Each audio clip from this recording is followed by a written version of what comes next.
You said sorry again. The words left your mouth before you even registered what you were apologizing for. Someone bumped into you, Sorry. and you apologized. Someone interrupted you, Sorry. and you apologized. Someone hurt you, and you apologized. Not because you were wrong, because apologizing is the fastest route to safety your nervous system ever learned. And you have been running that route since before you could speak in full sentences. Your brain is running ancient code, written not in language but in survival. Written in a childhood where peacekeeping was protection, where I'm sorry was a shield. And that shield is still up. Psychologist Pete Walker named this in 2013. He called it the Fawn response. Most people know fight or flight. Some know freeze. Almost nobody knows fawn. Fawn means you learned that safety comes through pleasing, through appeasing, through making yourself small and agreeable before anyone could decide you were a threat. Walker studied complex trauma survivors. He found something that should have changed how we understand apology forever. The fawn response is not a choice. It is a nervous system adaptation. Your brain learned it the same way it learned to pull your hand from fire, automatically, before thought. Today we go inside the psychology of apologizing too much, what it really is, where it comes from, how it lives in your body, and what actually replaces it. Now here is where it gets deeper. Stephen Porges published the Polyvagal theory, and it explains something most people spend years blaming themselves for. Your vagus nerve runs from your brainstem down into your chest and into your gut. It is the fastest threat detection system in your body. Faster than thought, faster than emotion. For most people, danger triggers fight or flight. For you, danger triggered something else. Danger triggered make them happy. Danger triggered take the blame. Danger triggered apology. Not because you were guilty, because guilty was safer than targeted. That is not weakness. That is a nervous system that found the safest path through a dangerous environment. And it worked. You survived. Here is the part nobody tells you. The apology reflex is not just psychological. It is physical. It is metabolic. A 2018 study published in Biological Psychology measured cortisol in people with high fawn response tendencies. Their baseline cortisol was elevated even in calm conditions. Their bodies were constantly braced, constantly anticipating the moment they would need to apologize. You are not being dramatic. Your body has been in low-grade threat detection mode for so long that it forgot what safety even feels like. And what researchers discovered about childhood environments was even more unsettling.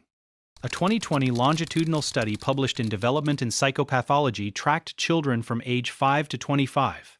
Children raised in homes with unpredictable emotional environments. Homes where a parent's mood could shift without warning.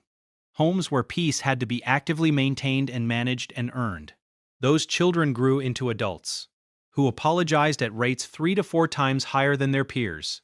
Not for things they did, for things they were, for taking up space, for having needs, for existing in a way someone might not like.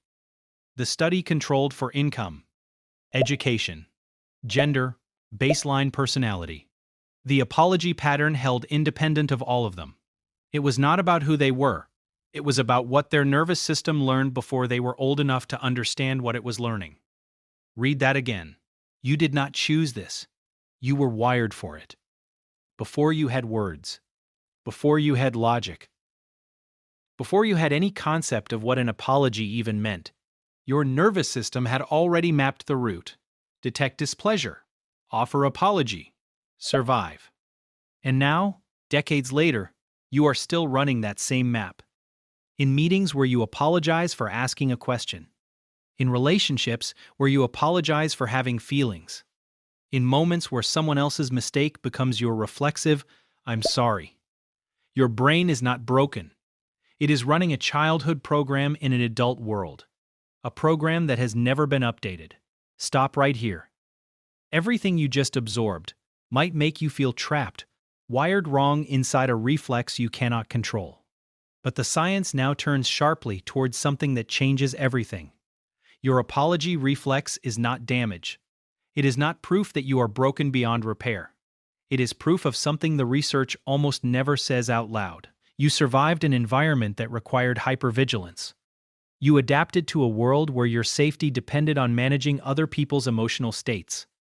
You learned to read rooms and faces and micro-expressions with a precision most people never develop. You learned it because you had to. The Fawn response is not a flaw. It is evidence of an extraordinary nervous system that found the safest path through an unsafe environment. A 2022 study in Frontiers in Psychology tested something remarkable. Adults with high Fawn response tendencies underwent 8 weeks of nervous system regulation training. They showed measurable reductions in reflexive apology behavior, not through willpower, not through trying harder, through teaching the nervous system it was safe. Through updating the wiring, your brain can update. The program can be rewritten, but not through shame, not through telling yourself to stop, through teaching your body what your logic already knows. You are safe now. Here is where it gets stranger. A 2023 neuroimaging study published in Nature Neuroscience confirms something critical. The brain regions involved in fawning, the amygdala, the insula, the anterior cingulate cortex, they are not fixed circuits, they are plastic, neuroplastic. When you catch yourself apologizing unnecessarily and choose, even once, not to apologize, your brain physically rewires. The amygdala learns. The threat system recalibrates. Your brain begins treating safety as normal instead of exceptional. Not overnight, not through one decision, but through the same mechanism that installed the program in the first place. Repetition. Safety experienced repeatedly until the brain accepts it as the new normal. Your nervous system is not your enemy. It is a loyal protector that never got the all-clear signal. Your job is not to silence it. Your job is to thank it and tell it the truth. The danger has passed. You are allowed to exist without apology. So what do? You don't fight the reflex. You redirect it. When you feel the apology rising, the familiar urge to say, "I'm sorry for something that is not your fault," pause. Not to stop yourself. To ask yourself one honest question. Am I apologizing because I did something wrong? Or am I apologizing because someone's emotional state feels dangerous to me? That distinction changes everything. One kind of apology repairs harm you caused. The other reinforces a childhood survival pattern that no longer serves you. Your nervous system already knows the difference. Your body tightens differently for a real apology than it does for a fawn apology. Real apology feels like release. Fawn apology feels like shrinking. Pay attention to that signal. It has been trying to tell you something for years. Dr. Lindsay Gibson said it best.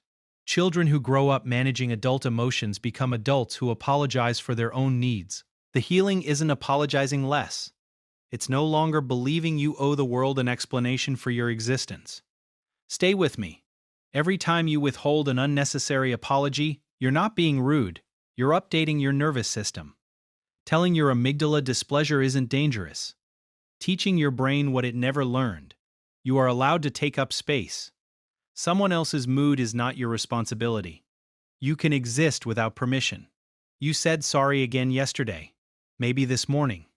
It rose before you could stop it, and part of you felt the familiar frustration. The sense you're broken in a way other people aren't. You are not broken. You are wired differently and the science proves it. The sensitivity that makes you apologize too much is the same sensitivity that makes you perceptive, empathetic, deeply attuned. The goal isn't destroying it. The goal is to stop paying for your survival with your dignity. You don't owe the world an apology for being here, for having needs, for taking up space. Your nervous system learned otherwise long ago. But you're not a child in an unpredictable home anymore. You exist without permission. Something real has shifted. Not the reflex, not yet, but your relationship to it. You now understand what it is and where it came from. Understanding makes change possible. If this felt like someone finally explained your brain to you, you're exactly where you're supposed to be. Subscribe because the psychology your brain most needs to hear is already on this channel. What is the one thing you apologize for before anyone even asks you to? Drop that below. That is the one worth looking at first.